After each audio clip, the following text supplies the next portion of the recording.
አንተ ካልዘራበት የምታጭድ ካልደከምክበትም የምትሰበስብ መሆኑን አውቃለሁ አለው። ኢየሱስን እኮ ነው የሚለው። ከኔ የሆነ ነገር አግኝታችሁ ሰው በመንፈስ የሚሆን ፍቅር አለ። ቆላስይስ ቸርች ያለ ቅድመ ሁኔታ ነው የምትዋደዱት። ስንት እኮ አሳይመንት አለበት። እስር ቤት እኮ ነው ያለው እሱ ራሱ። እግዚአብሔር ወይ መቼ ነው ነፃ ወጥቼ ሎዶቅያን መጎበኛት አይልም። ባልፈታ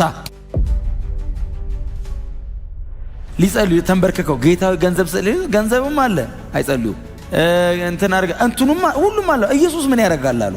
ደህና ነኝ እያለ ማለት ነው። በጌታ ደስ ይበል ይላል። ብቅ ሲል ተገርፎ እኮ ቁስሉ አልደረቀም። እንደዛ ሲል ደግሜ እላለሁ ደስ ይበል አይዞ ይላል። ብድግ ትላል። ጌታ ወይ በቃኝ ምናምን ሲል አሁን መልአክ አይልክም። በርናባስ አለ አጠገቡ አይዞ የሚለው ሰው የለውም። ታውቃለህ ኤልያስ ሰው የለውም አጠገቡ። አይዞ እግዚአብሔር ባንተ ላይ እየሰራው ብሎ ያለፈውን ሪማይንድ አድርጎ ለወደፊቱ የሚያዘጋጀው የለው። ተኝ ወደቀ አይደል የሚለው በቃ ወደቀ።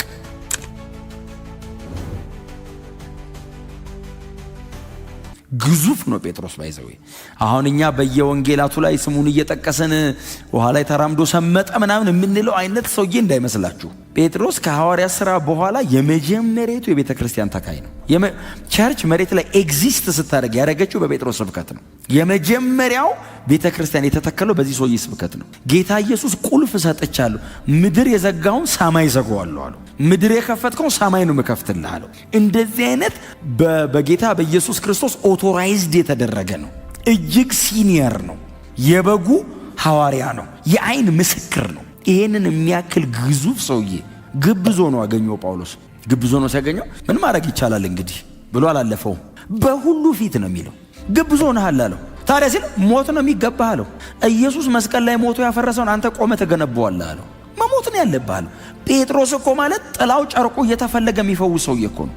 በአንድ ቀን ስብከት እኮ 3000 እና 5000 እኮ ገንጥሎ የሚያመጣ ጀግና፣ በጣም እኮ ታላቅ እኮ አገልጋይ ነው። ቀጥሎስ እጅግ ትሁት ጌታ ኢየሱስ ቸርችን ሰጥቶት የሄደ ሰው እኮ። ይህንን የሚያክል ሰውዬ ጳውሎስ መልላችሁ ነው። ጳውሎስ ዝም ብሎ ቴስቲሞኒ አይሰጥ። ጳውሎስ ቴስቲሞኒ ከሰጠ ስንጥቅጥቅ አርጎ አይቶ ነው። እና ቲኪቆስን ምን እንደሚለው እዩ። የተወደደ ወንድምና የተወደዳችሁ ናቸው። የተወደደ ወንድምና ታማኝ አገልጋይ ነው ይለዋል። ከወንጌል አንጻር ነው ጳውሎስ የሚያነሳው። ከዛ ቀጥሎ በጌታም አብሮኝ ሎሌ ነው። እንዴት ትረስት የሚያደርገው ሰው ነው። ታማኝ አገልጋይ የምትለዋ በጣም ሰፊ ናት። ታማኝነት ቅድም እንደነገርኳችሁ መልእክትን ከጳውሎስ ተቀበሉ አንድ ቦታ ማድረስ እሱ አንድ ነው። ሌላው ሳውንድ ለሆነው ዶክትሪን ዲሲፕሊን ነው። ጳውሎስ ታማኝነትን የሚለካው በተቀበልከው ወንጌል በተቀበልከው እምነትና ባለ አቋም ነው። ስለዚህ ቲኪቆስ ለሳውንድ ዶክትሪን በጣም ፌዝፉል ነው። ጳውሎስ አይፈራውም። የሚሰብከውን ወንጌል የሚያገለግለውን እውነት እስከ መጨረሻ ድረስ ይዞት ይሄዳል። ታማኝ አገልጋይ ነው። ታማኝ አገልጋይ ነው። ላመናችሁት እውነት የምትታመኑ ሁኑ። ፌዝፉል እግዚአብሔር ሲመሰክርለት ታማኝ አገልጋይ። ጌታችን መድኃኒታችን ኢየሱስ ክርስቶስ ትዝ ይላችኋል። አንተ በጎ ታማኝ ባሪያ አይደለም የሚለው ሲጠራህ ታማኝ ብሎ የሚጠራ ከሚሰጥ መልእክት አንጻር እኮ ነው።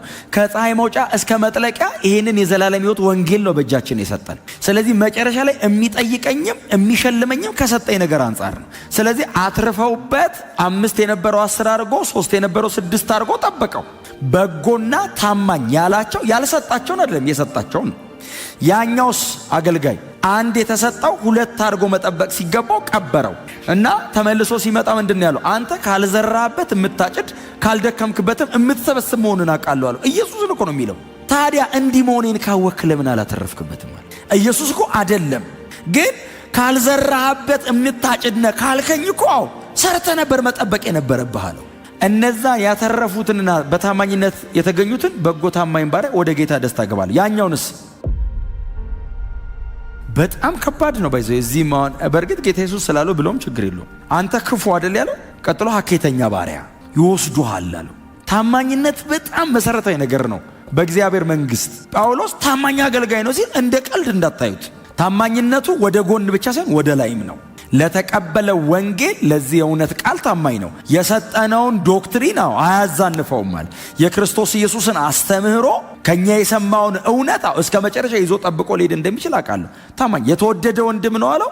ቀጥሎ ታማኝ አገልጋይ ነው። ቀጥሎስ ከእኔ ጋር አብሮ አይደል ያለው። በጌታም አብሮኝ በጌታ አብሮኝ ፐርሰናል አደረገው አይደለ? ጳውሎስ አብሮን አይደለም ያለው፣ አብሮኝ ሎሌ ነው። አብሮ ሎሌ ነው ማለት አቅቶት ነው እንዴ በጌታ የሚል የጨመረው? መንፈሳዊ አገልግሎት ነው። የቤተ ክርስቲያን አገልግሎት ላይ ነው ጳውሎስ እያወራ ያለው። ከኔ ጋር አብሮ ሎሌ ነው፣ የተጠመደ ባሪያ ነው እያወራ ያለው ጳውሎስ። ሰርቫንት ነው ብቻ ሳይሆን ስሌቭ ነው፣ የተገዛ ባሪያ ነው። ሎሌ ነው ማለት የተገዛ ባሪያ ነው፣ ፈቃዱን ለጌታ የተወ ነው ብሎ ስለ አንድ አብሮት አጠገቡ ስለሚያገለግል ቲኪቆስ ስለሚባል ደቀ መዝሙር ጳውሎስ ይህንን ምስክርነት ይሰጣል። ይህንን ሁሉ ኳሊቲ አውርቶለታ ወደ እናንተ ልክ ያለው ለምንድን ነው የላከው? እኛ ያለንበትን የኔንም የቅዱሳንንም ያለንበትን ሁኔታ እንዲያስረዳችሁ። በዚህ ውስጥ ምን አለ መሰላችሁ? አሁን እኛ ያለንበትን ሁኔታ እንዲያስረዳችሁ ማለት ቆላስያሶች በጳውሎስ ሁኔታ ጭንቀት ውስጥ ናቸው ያሉት። እየተሰቃየ ይሆን ጳውሎስ? ሊገሉት እየፈለጉ ይሆን? ጭንቅ ላይ ናቸው። ስለዚህ አሁን ያለውበትን ይነግራችኋል። በመካከላቸው ጄኒውን የሆነ ፍቅር አለ። በመንፈስ ስለሚሆን ፍቅራችሁ የሚል ቃል አለ። ከእኔ የሆነ ነገር አግኝታችሁ ሰው በመንፈስ የሚሆን ፍቅር አለ። ቆላስያስ ቸርች ያለ ቅድመ ሁኔታ ነው የምትዋደዱት። ይጨነቃሉ። እኔ በጣም የሚገርመኝ ዘንድሮ እኮ እየተያየንም እኮ ከብዶናል። ጳውሎስ ምዕራፍ 2 ላይ ምንድን ነው ያለው? ስለ እናንተና አደል ያለው በአይን አይተውኝ ስለማያውቁት ስለ ሌሎች ምን ያህል ሸክም እንዳለኝ እንድታውቁ ፈልጋለሁ። ሎዶቅያ ቸርች አለች ሲባል አያውቃትም እኮ። ተንበርክኮ ይጸልያል። እግዚአብሔር ሆይ የሎዶቅያ ሸክም ምን ያክል ሸክም እንዳለኝ እንድታውቁ ፈልጋለሁ። እጋደላለሁ። የሚጋደለው በአካል አያውቃቸውም፣ በጸሎት ይጋደላል። ስንት እኮ አሳይመንት አለበት። እስር ቤት እኮ ነው ያለው እሱ ራሱ። እግዚአብሔር ሆይ መቼ ነው ነፃ ወጥቼ ሎዶቅያን መጎበኛት አይልም። ባልፈታ እግዚአብሔር ሆይ ባክልና እጸልይላችኋለሁ። ለምንድን ነው የምትጸልይልን ጳውሎስ ሲሉት የጥበብና የመገለጥ ሁሉ ሀብት የሆነውን ክርስቶስን እንድታውቁ። አይቶት እኮ ያውቁም፣ አላስተማራቸውም እኮ። እኔም ባላስተማራችሁ መንፈስ ያበራል፣ መንፈስ ይገልጣል። እግዚአብሔር እንዲገልጥላችሁ ስለእናንተ ለነማ ለእናንተ አንደኛ አይታችሁኝ አታውቁም። ቀጥሎ በሎዶቅያ ያላሉ ሎዶቅያዎችን ማያውቃቸው። በጣም ይገርማችሁ ምን እንደሆነ ታውቃላችሁ? ይህንን ደብዳቤ ልኬዋለሁና እናንተ ማህበር ከተነበበ በኋላ ወደ ሎዶቅያ ላኩልኝ።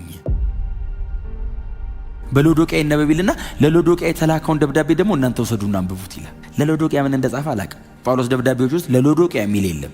ሎዶቅያ ቸርች እኮ የታማችሁ እኮ ኢየሱስን እኮ ደጅ አርጋ ነው። እነሆ በደጅ ቆሜ አንኳኳለሁ፣ ማንም ድምፄን ቢሰማ ደጁንም ቢከፍትልኝ። ባይዞ ለበሰለች ቸርች የተጻፈ ደብዳቤ ነው። ሊጸልዩ ተንበርክከው ጌታዊ ገንዘብ ገንዘብም አለ አይጸልዩ እንትን አርጋ እንትኑም ሁሉም አለ። ኢየሱስ ምን ያደርጋል አሉ።